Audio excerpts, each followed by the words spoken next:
Hey everybody, Who's Your Jedi here with another review for you. This time I'm talking about episode 8 of season 3 of The Walking Dead called Made to Suffer. First of all, a quick apology for getting this up a little bit late. Short version of the story is I've been having some dental work done, and that's actually going to continue. The next one of these videos is also going to be delayed because the day I would normally make that video, I'm unfortunately going to have a tooth extracted. And I don't think that swelling plus me being doped up on painkillers would make for a terribly comprehensible review. Entertaining, no doubt, but not very comprehensible. Well, once you make something like this and put it on the internet, it's out there forever, so I'd rather keep the parts where the sections of these videos where I look like a complete and utter fool to a somewhat of a minimum. So, with that said, let's dive right into it. This was really, in many ways, a very good episode. There's one or two aspects of it that I'm not so crazy about, but again, as a mid-season cliffhanger, wow, definitely up there with. Honestly, I put this as definitely. Boy, and I was just talking about making a complete fool of myself, huh? This is definitely one of the best mid-season cliffhangers I've ever seen. Okay, so let's get right into it. Okay, now one of the big things here is we are introduced to the character of Tyrese. Tyrese is an important guy in the comics, in the prison storyline. We have a fellow Chad. Oh, geez, I'm completely blanking on his last name, but a fellow from The Wire, a show I'm not super familiar with, but I've heard is absolutely wonderful. Has been cast as Tyrese. I think he's going to do a really good job. From what I've heard, he's a really talented fella. Tyrese seems to be, again, sadly, Tyrese is a character who I don't really remember terribly clearly. It's been a really long time since I read the prison storyline, and to be perfectly honest, I sort of got him mixed up with another character, so I had to actually go to the Walking Dead wiki and refresh my memory as to exactly what was going on with Tyrese, just so that I could do this review properly. And I'm glad I did, because as I said, I had made some mistakes. I'd gotten a few things that he did mixed up with some stuff another character did. Now, first of all, I do like that Tyrese is presented as a formidable person. He's a reasonable person. He's a compassionate person. He's very much somebody who's cut from the same cloth as Rick is. And as dark as this season is, as hard and cruel as some of the things that we've seen in this season are, I like that the show is taking time to remind us that there are still good people out there in the world. Now, Rick and everybody at the prison, they've gone to some seriously gray areas. Rick is mentally just out there in crazy land, barely holding on. He's starting to come back down to earth, but he's still mentally a really messed up guy. So I think that they really do need somebody to be an anchor, to be a little bit more like the old Rick, to help ground the group at the prison so that they really don't run the risk of going down the same road as the folks at Woodbury. And of course, Tyrese is the guy who is certainly in a position to maybe do that. But, of course, he's a newcomer there along with Sasha. That's his sister. I don't think the show made that clear, but that's who the other girl is. And of course the father and son, who are probably just cannon fodder, so let's not worry about them. But you do have to wonder. I mean, technically, yes, it does seem that Carl is in charge, and he does, of course, seem to be doing a really good job of it. But at the end of the day, Carl is what? At most a 7th grader? He's really not cut out to lead a band of survivors. So I do like that this does sort of present someone there who, if they can bring themselves to trust Tyrese, could really be an enormous asset to the people at the prison. So yeah, I'm really expecting great things from this character. I do remember some of the things that happen with him over the course of the story, especially as it relates to some of the other characters, and I think he's going to be a character a lot of people are really going to enjoy. Actually, no. I was going to say something, but we'll hold off on that for a moment. Now, as long as we're talking about Carl, again, I have to really say how much I enjoy the new Carl, as I like to think of him. The kid really has taken a level in badass, as the folks at TV Tropes so wonderfully put it. And he really has adapted the most out of anybody. Again, kids are adaptable. And this new reality, the zombie apocalypse world, is his reality. So it makes sense that he would, be the one who would deal with it in some ways the best. And again, we do see he has no fear about going down into the catacombs. He takes out some walkers. He helps Tyrese's group, and he, puts them in a place where they're safe. But just in case they're not so friendly, are not in a position to hurt anybody. And when Sasha gets all up in his face, he doesn't even blink at her. This lady does not scare him or intimidate him the least little bit. And for a 12-year-old kid to get that from an adult, hey, that's impressive. Although, and I know this might not be terribly relevant, but was anyone else wondering where exactly did Carl get that silencer from? Now, granted, there's probably undoubtedly all kinds of cool equipment hanging out around the prison, as evidenced by the flashbangs and the gas grenades that we see used during the raid at Woodbury. But why exactly would they keep silencers in a prison? Is this some homemade goodie that Daryl cooked up or something like that? Or maybe Rick? He's a police officer. He certainly would probably have the know-how to improvise a silencer if he really wanted to.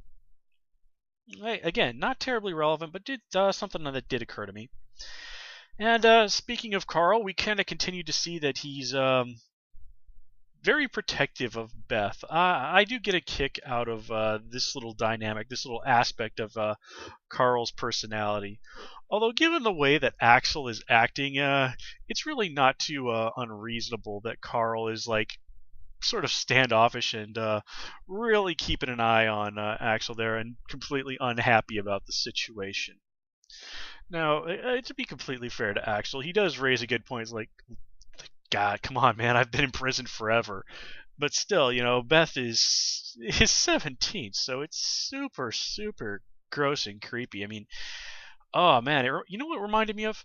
That one Mad Max movie with the gyro captain who just really totally becomes totally obsessed with that girl who's about 17 or 18 years old. That was a good Mad Max movie, but that part of it just really, really creeped the heck out of me. Now, then there's just his interplay with Carol. Yeah, assuming that Carol was a lesbian just because she had her hair cut short. Not going to touch that, okay? But I did sort of like him trying to hit on her, and Carol completely shutting the guy down. But you know what? I actually like Axel quite a bit. He brings a humorous aspect to the show that the show does need. We do need these lighter moments from time to time. And honestly, look, folks, I think we just need to admit to ourselves that there's never really going to be anything between Carol and Daryl. Okay, Daryl is a guy who does not like people touching him, as we've seen. He's not really the relationship sort of guy. And while this episode perhaps doesn't paint him in the most favorable light, I still like Axel at the end of the day. And, it would be sort of ironic if Carol found a guy who was actually good for her, and of all places, a prison. But then again, given what a complete and utter dirtbag her husband is, an improvement really isn't that hard to find, even in a world filled with, zombies. Now, let's see here. Let's move over to the eventual raid on Woodbury. That is the big crux of everything that happens this episode. And I gotta say, the action in this episode, that's excuse me, I'm a little stuffed up at the moment. But anyway, the action in this episode, some really top-notch stuff, really on par, maybe not with the craziness level of action movies, but certainly some of the nicest action stuff that I've seen on TV in a while.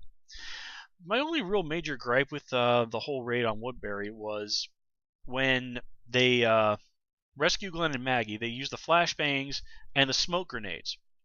Now, the smoke from the smoke grenades, or the tear gas grenades, or whatever the heck they were, those only seemed to work on the Woodbury folks and not the guys from the prison, who were doing absolutely nothing and in no way, trying to protect their noses and mouths. So apparently these are magic weapons that only damage the people that they're used on, not the people who throw them. Which, okay, television, you're asking me to hand wave an awful lot. But I do love that after this is all said and done, the governor goes on and starts calling Rick and his gang terrorists. And again, this is just such classic psychological manipulation. Because really, what is it that people here in the modern day developed world, free of zombies, generally tend to have on their list of things that they're afraid of? Pretty high up. And the answer is, of course, terrorists. Now, the idea that there are terrorists really roaming around with some sort of political agenda in a zombie apocalypse world is so absolutely absurd that it doesn't even broach discussion. The governor is only using that word purely because of the fear and the hatred that it invokes in people. That has, amazingly enough, also, actually not amazingly enough, has survived into this nightmarish world that everybody's been trapped in. I mean, just the fact such old tricks, that the memories of the old world can be so effectively manipulated and used, given the state of the things now, well, it doesn't really speak very well for humans as a species. And of course, the people of Woodbury completely buy into it. But that's the whole allegory of Woodbury, is that people will, if you create the illusion of normalcy, they will willingly buy into it, no matter how messed up things really are, no matter how much they have to overlook. Now, to be completely fair to the people of Woodbury, the governor's done a pretty good job of keeping the nastier aspects of things off to the side. He only lets the guys he knows are going to be down with doing the dirty stuff in on the dirty stuff, but still. Now, going back to Rick for a moment, I have to say the brief return of Shane, that may have caused me to say an expletive or two out loud when I saw that particular moment. Although this was completely undercut by the fact that Shane appeared to be cosplaying as Wolverine on his day off.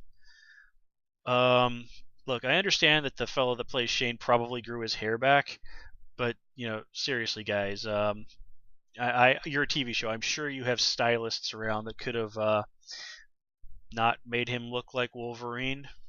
I mean, I like Wolverine and all. Hugh Jackman's great as Wolverine, but Wolverine does not belong on The Walking Dead. Okay? So, yeah. Now, first, another thing I want to talk about is, oh man, I loved Glenn using bones from a walker as a weapon. That's some seriously hardcore stuff, Glenn, man. You have really gone up a couple of notches in my book these last few episodes. I mean, really, dudes, do not mess with Glenn. He is a badass fella. But yeah, this episode we bid a fond farewell to poor Oscar. As I've mentioned in my previous reviews, one of the criticisms that people have continuously leveled at The Walking Dead is the way that black people don't have a very long shelf life in the Walking Dead universe. And previously, I've kind of felt like this was a somewhat unfair accusation, but as time has worn on, I've kind of had to think, well, yeah, maybe this isn't such out there accusation after all. Now, of course, I'm not accusing anybody on the show of being racist. I absolutely hate how freely the term racist is thrown around on the internet these days. It just drives me absolutely crazy. Now, I'm the first person to admit that there is more than one acceptable definition to many words, and I will include racism among them. But my personal definition, if you accuse someone of racism, is that you are making an extraordinarily damning accusation about their personal morality as a human being. All right, you are really accusing them of harboring a completely irrational hatred of their fellow human being based on something that is, at the end of the day, extraordinarily trivial. In fact, I remember reading somewhere that the percentage of our DNA that comprises racial differences is something like 0.02%. So really, the fact that we make a big deal out of this on a purely genetic level is almost laughable. But you know what? That's a completely different thing.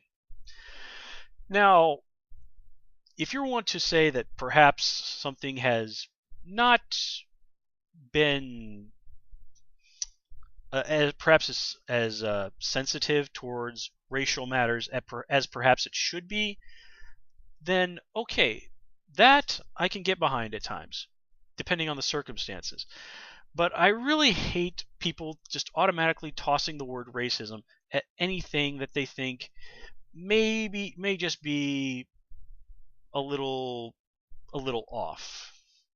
I'm probably not really wording that as well as I could, because frankly, as I've repeatedly said in these reviews, I really don't like to get into the heavy politics of things like race and gender and politics around here, just because when that happens on this being the internet, people just absolutely lose it.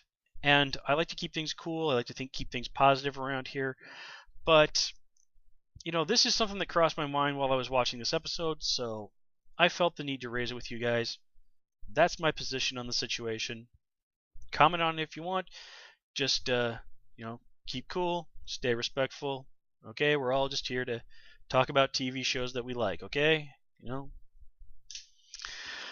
All right. Now, coming back to one of the this episode's real golden scene, we get to see Michan taking on the governor. First of all, I'm a little bothered by the way the scene between Michan and Penny, that's the governor's daughter, was. Michan, did you not quite figure out that the weird, creepy zombie snarling was coming from the little girl? Because I really don't think it was coming from the tanks, the heads in the tanks. Now, granted, I can kind of see Michan maybe making that mistake, but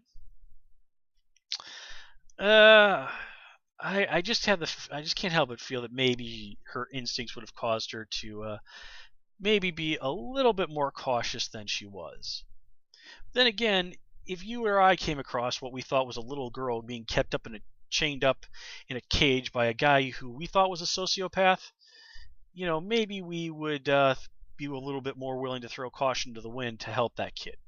So, that scene maybe could have been written a little bit better, but I'm going to give Michan a pass on that one. Okay? Her just basic instincts as a decent human being came first. The fight between her and the governor, cool stuff.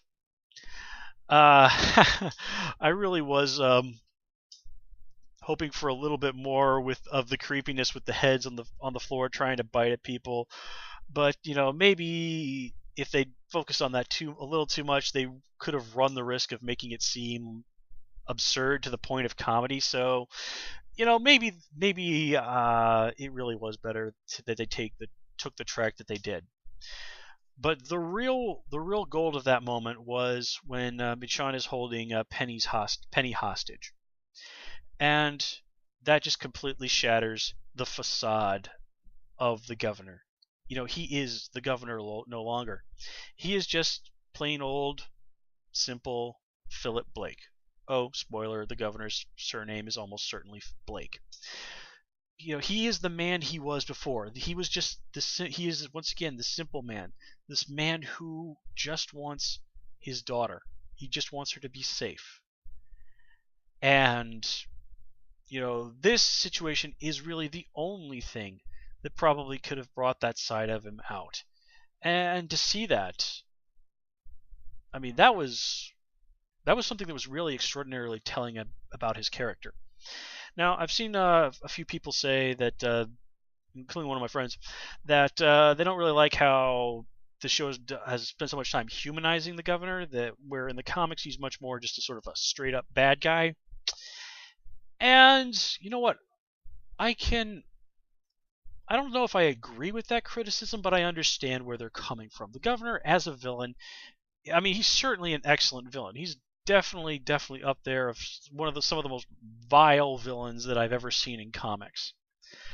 But taking this approach where he's much more of a human being, much more of a relatable character, I don't really see that as a misstep. I just see that as taking a different track. Both are good. It just really depends on which one you prefer. Of course, this vulnerability only lasts about as long as it takes for Michan to drive a sword through Penny's head in, oh man, some seriously hardcore gore for television. I was really surprised they let that one go. Of course, this leads to big nasty fight. Governor's gonna be missing an eye, and then of course Andrea comes upon the scene.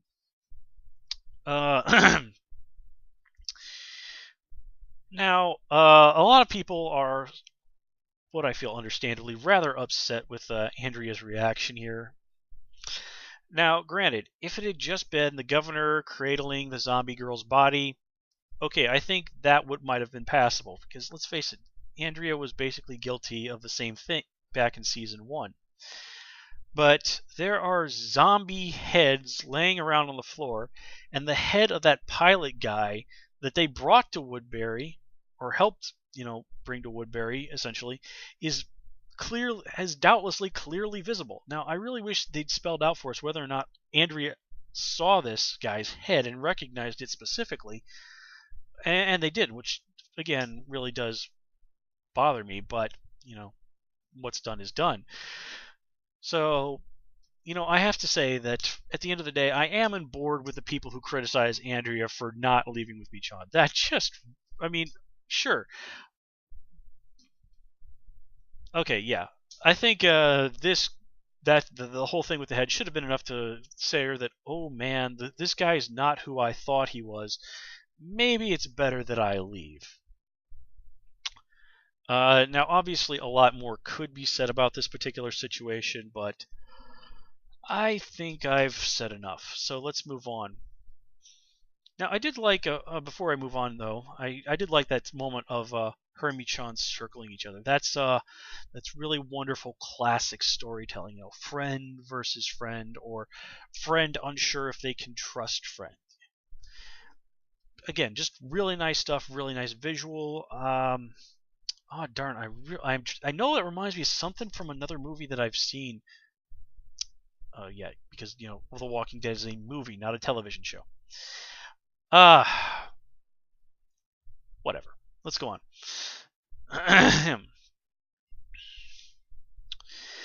Now, of course, we come to our big climax. Now, of course, Daryl does want to see his brother again. Merle is obviously extremely desperate to see Daryl again, but the idea that Daryl's going to be able to negotiate with these guys, I like that Rick shoots that down pretty quickly. This is really not the time to try and negotiate with these people, especially after you've shot some of their friends and knocked out another bunch of people. Yeah, now is really not the time to try negotiation. But what I like about the scene at the end is, if you stop and think about it, and I know this is an assumption that I saw some people online making, is the governor is not just grabbing Merle as a scapegoat because he needs one. Now remember, Merle had told him that Michan was dead. So the governor immediately and unequivocally knows that Merle lied to him. Now, whether or not he truly believes Merle betrayed him and was working with Daryl all this time, we don't know yet. But at the very least, the governor has really, really solid grounds to be unhappy with Merle and to think that Merle needs to be punished. In Woodbury, punishment doesn't consist of having to pick up trash by the side of the road for a couple of days. And even if he doesn't think that Merle was working with Daryl, even if he doesn't think that he betrayed him, the people of Woodbury are out for blood. They want someone to blame. They want someone to punish. And this situation, now that they have Daryl, it was just too good for him to pass up. Just perfect storytelling symmetry on that one.